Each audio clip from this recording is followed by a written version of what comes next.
But why were you snatching other people's cell phones? Uyenzani loo nto leyo?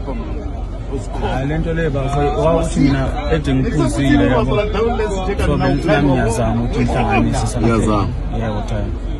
Kubantu ukuthi uthetha lama phones kuma ePretoria nakoma Joburg nguwe lo? Hayi mina evarini mina ngispanele ePretoria sengile mina. UsePretoria wena? Yebo. ePretoria? Yeah, kuma Brooklyn? Yebo. Ya ngobani amanye amajita lapha yana what doing it? Yabona ke wena inkinga izayi one izathi mawungena ebejozi le kunamanye amaphoyisa eJMPD kuthiwa iTRU. Yabona la nakudubula ndangadlali leziyana. Yebo. Yabona even namanje bekufuneka ukuthi siye saphuma from lab because ubutrenda too much on TikTok. Wathi noni ingathi kunenkinga la iseTshwane. Siyabona siyasebenzisana ke Tshwane. Ngiyayithola. Uyabona ba? Yebo cha. Yeah. So manje uzafuneka usinike bonke abanye abantu osebenzisana nabo uwathengisa kubi namafoni. Uyabona? Nje kahle nje uyabona? Yebo cha. Uyabona ke sesingenile ke manje ububanjiwe izolo muzi. Amaphoyisa ububanjwe kube eTshwane. Abakubambanga eTshwane izolo. Ayilotho. Akhange bakubamba. Oh. No, it is fine. So kakhulume naba bantu ububathathele lamafoni. Kakukhulume nabo uxolise kubo. Hayi mina vele time lami into leyo bengiyenza mara okwamanje bafethu singibuyisele emuva kakhulu. Ngakhona abantu sebengikhuzile abaningi. Ngisho kulo wonke umuntu ngamthethela into yakhe. Ngiyaxolisa. Hayi ukuthi mhlambe ngoku Kima, robone wena sa. Tisukubona. Utshontshe phone wena. Yeah. Utshontshe kuphi? Utshontshe kuphi? ePitori. All right. Untshontshelanisa into zabantu. TRU bafana yasebenza yeso. Baba. Yes. Keep your hands. TRU yasebenza yeso. yebo. Yini yasebenza? Yini? Ophinda futhi. TRU yasebenza. Yini? TRU. Yeah. That's my point. Hey, sebafikile abo Mr and Mrs. Sebafikile.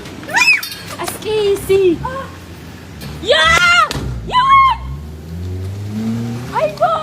It's telephone. Mina ngithi uyagijima uyangena. Uphamlile ne?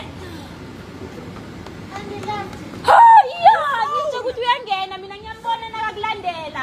No scream, I thought just because useduze. No, yena, they came different. No, marukile dropa mutu. Badrope somebody.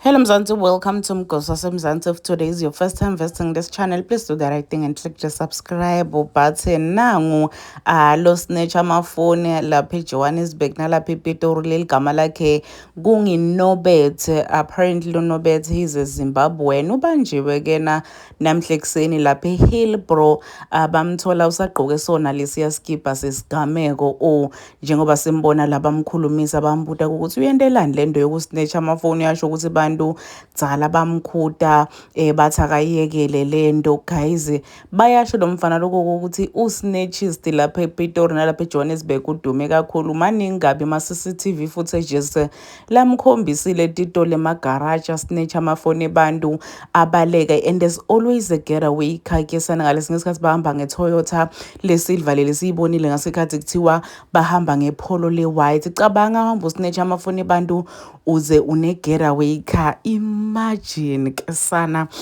uyasho ukuthi yaqolisa nje nakuma victims akhe uqolisa nje aphi amafoni ebantu. People are really fuming and people are saying ukuthi lo mfana lona kufanele atholele cool punishments. People are even saying ukuthi ngathi angathola umphakathi lo mfana ashaywe ashayazwe abemandi because people are saying ukuthi makangahanjiswa lapha na ayoboshwa batomkhipha nje ngebail ya 500 simbone sikaphumile aqhubeka snatch lamanye amafoni again. Please do comment what you think below down on the comment section. Don't forget to hit the notification bell. I'm signing out. Goodbye.